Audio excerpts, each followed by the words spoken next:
सभी को जय भीम नमो बुद्धा। मैं थोड़ा बैठ कर ही बोलूँगी और ज़्यादा नहीं बोलूँगी क्योंकि ये ओपन डिस्कशन के लिए रखना है। सब लोगों को अपने विचार देने हैं और आपके विचार बहुत महत्वपूर्ण है क्योंकि इसको एक नया आयाम मिलने वाला है।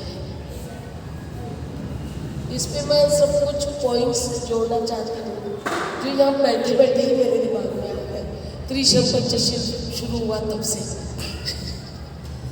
तो एक समाज बनने की बात हो रही है, बौद्ध समाज।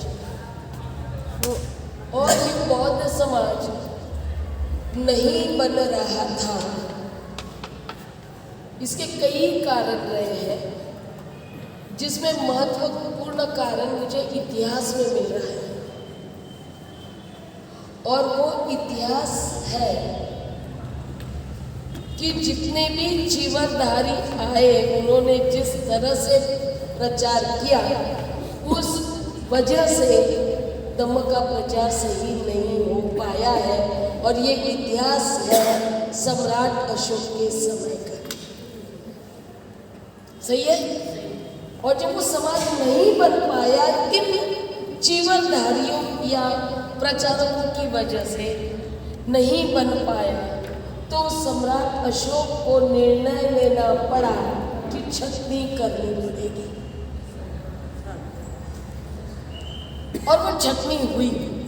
उस समय कुछ प्रश्न तैयार किए गए जिसके माध्यम से ये तय किया गया कि कौन प्रचारक क्या प्रचार कर रहा है, धम्म का सही तरह से प्रचार कर रहा है या नहीं कर रहा है। जो धम्म में कर्मकांड का मिलावट कर रहा है या ब्राह्मणवाद का मिलावट कर रहा है, उसको चेक करने के लिए जो प्रश्नावली तैयार की थी सम्राट अशोक ने, उसके आधार पर छटनी हुई थी। अब मैं वो संख्या में नहीं जाऊंगी, इतने लोगों का जीवन निकाला गया था, उनको सफ़ेद वस्त्र दिए थे, ये सबको मालूम है। लेकिन ये रेफरेंस मैं लेना चाह रही हूँ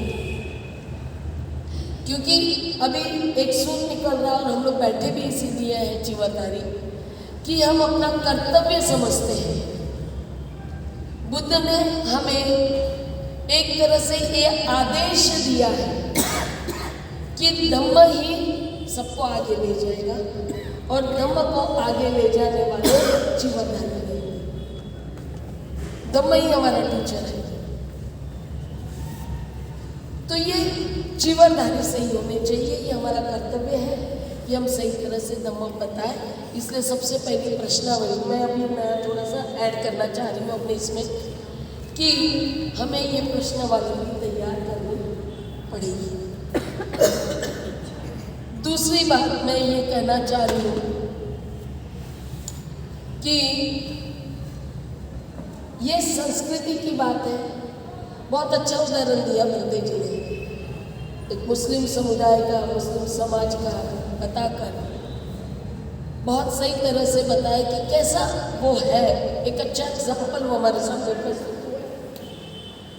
तो बौद्ध समाज में भी इस तरह का एक होना चाहिए।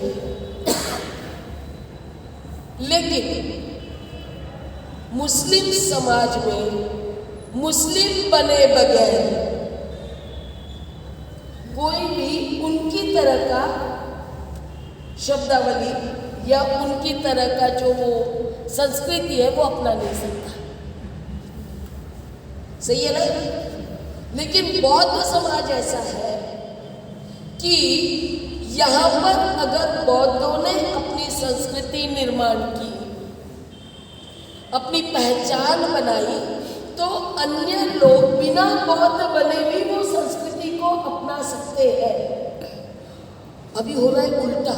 हम बौद्ध बोलते हैं, नहीं हम किसी के साथ में बुरा नहीं करना चाहते, इसीलिए हम वो अस्सलाम वालेकुम बोलता है तो हम भी अस्सलाम वालेकुम बोलेंगे, वो श्री राम बोलता है तो हम भी श्री राम बोलेंगे।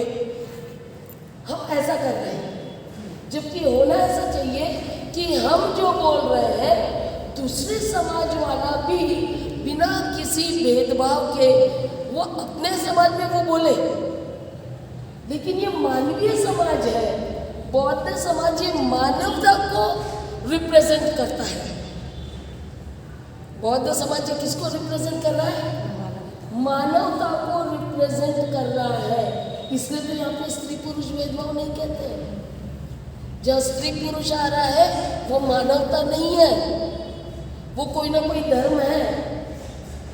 उनके धर्म के अनुसार स्त्रियों के साथ में ये होना चाहिए, स्त्रियों के साथ में वो होना चाहिए, पुरुषों के साथ ये होना चाहिए, पुरुषों के साथ वो होना चाहिए। दोनों के लिए नियम अलग अलग है ना।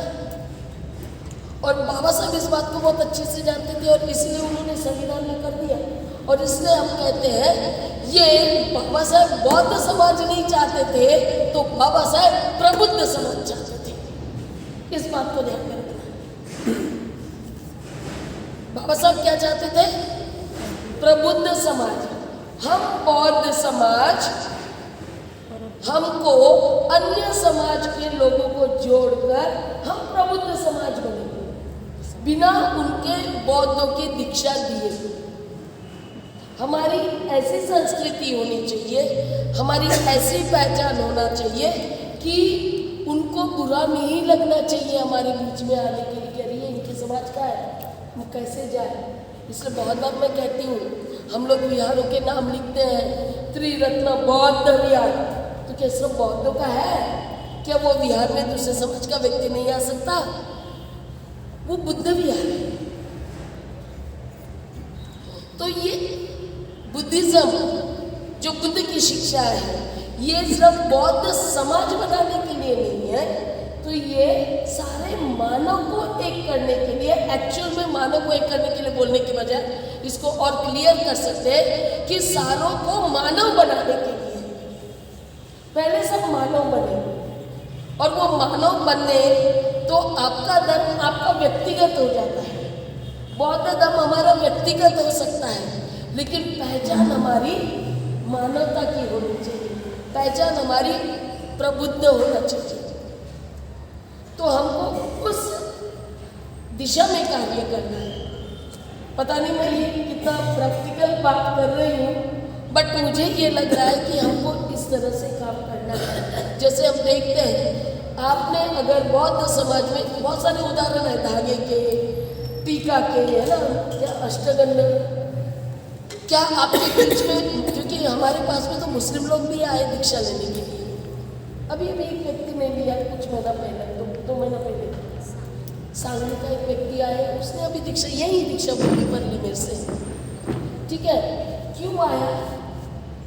उसमें वो धर्म देखकर नहीं आया, वो बुद्ध की शिक्षा को जानकर आया। जबकि वो जान रहा है, जैसे बंते जी कहते हैं कि बौद्ध नहीं है, तो उसने भी सब बौद्धों को देखा है महाराष्ट्र में, उसने सांगली में देखा है, फिर महाराष्ट्र में देखा है। उसको मालूम है बौद्ध कहने वाले बौद्धों की तरह नहीं है, फिर भी वो आकर्षित हुआ। तो वो हम बौद्ध समाज के लोगों को देखकर आकर्षित नहीं हुआ, वो बुद्ध की शिक्षाओं को जानकर आकर्षित हुआ और उसको लगा कि मैं इधर आना चाहिए, इसलिए उसने दीक्षा ली।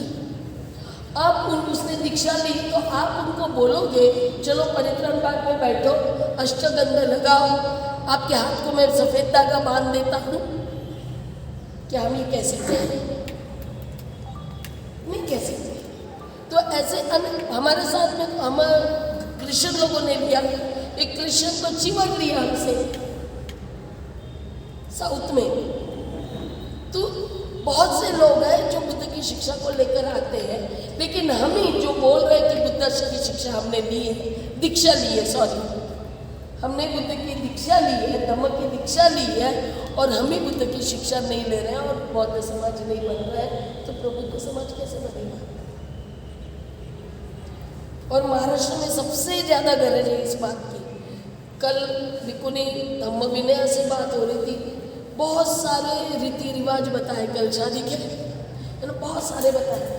हर एक राज्य में अलग अलग इस तरह के रिवाज होंगे जो महाराष्ट्र के वालों ने कभी सुना भी नहीं होगा। यहाँ का उन लोगों को नहीं मालूम, वहाँ का इधर नहीं मालूम, साउथ में क्या चल रहा वो इधर नहीं मालूम।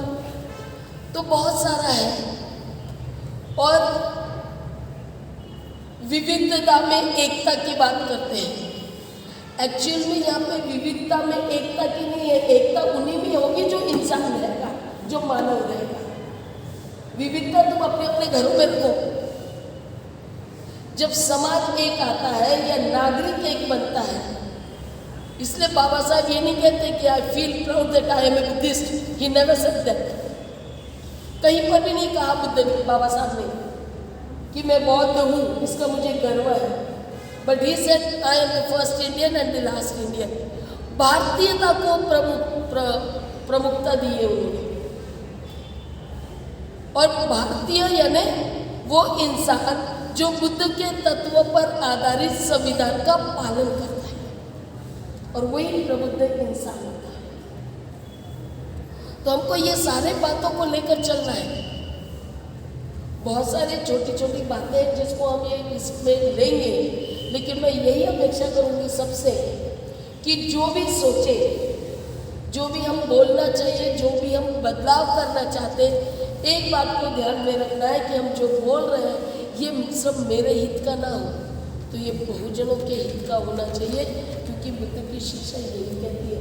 और बहुजनों में कहीं पर भी नहीं लिखा कि बहुजन ये सिर्फ बौद्ध समाज का होना चाहिए। बहुजन ये कोई भी समाज का हो सकता है, इसलिए सिर्फ बौद्ध समाज के हित का नहीं होना चाहिए, ये मानव के हित का होना चाहिए। इस बात को ध्यान में रखकर हमें ये आचार संहिता या नियमावली तैयार करनी होगी, और उसी को ध्यान में रखते हुए आप अपने अपने विचार दोगे। यही बोलकर मैं आप सबको आमंत्रित कर रही हूँ ओपन सेशन के लिए। जय भीम।